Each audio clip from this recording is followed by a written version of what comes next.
warned them that if you're supporting the destruction of a captive, stateless people in Gaza right now, that you will never be able to claim to be pro-life again without being rightfully viewed as the biggest hypocrite in the universe. That's an opinion that I will gladly defend.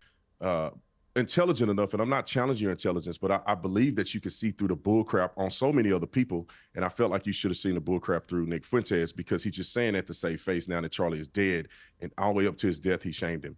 When it comes to the pro-life situation, there's a very big difference between articulating whether a person believes that life starts at conception, not perception, versus a person disagreeing with urban warfare and the way that Israel is carrying out their attacks in Gaza. That's two different things. They should not be conflated.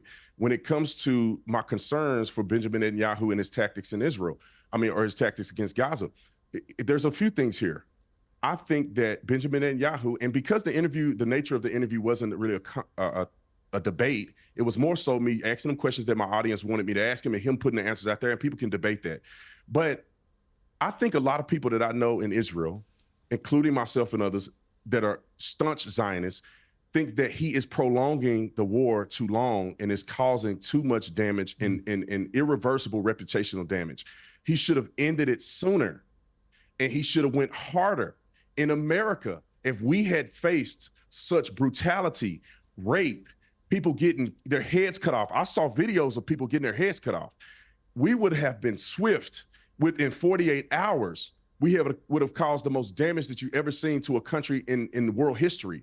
And Netanyahu, for whatever reason, is capitulating, in my personal opinion, to his own personal image, and that he don't want to look bad. He don't want to be shamed. He don't want people to say that he's committing a genocide. So he's playing in the middle for too long. 2 years of this war is too much. He should have eliminated Hamas immediately, and he should not worry about the naysayers. He's darned if he do, he's darned if he don't.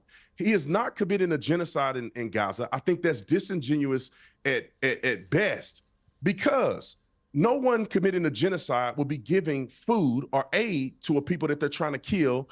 They would not be sending leaflets and advising people of buildings as they're going to tear down. The population has grown in Gaza from 1948 all the way up until today. 500,000 they started with. They're at 2 million at this point. When did the genocide start? There is no genocide. People can argue the tactics that Netanyahu is displaying in Gaza, but you cannot be superfluous and add these arguments that seems to, in my opinion, be anti-Semitic in many ways. It's not, these people are terrorists, and not the Gazan people, the regular everyday individual, the terrorist group that came into a country and attempted to commit a genocide against Israel. They would have committed a genocide against Israel to a large proportion if it wasn't for the IDF and if it wasn't for the Iron Dome. Let's not forget, they shot 4,000 missiles into Israel. They tried to kill everybody. The IDF is going in strategically.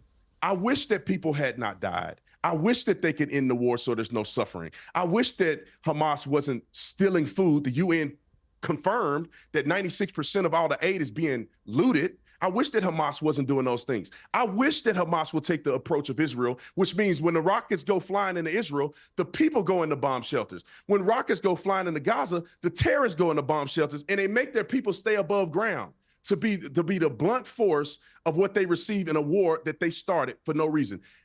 Hamas knew they could never beat the IDF in Israel. Why did fatality?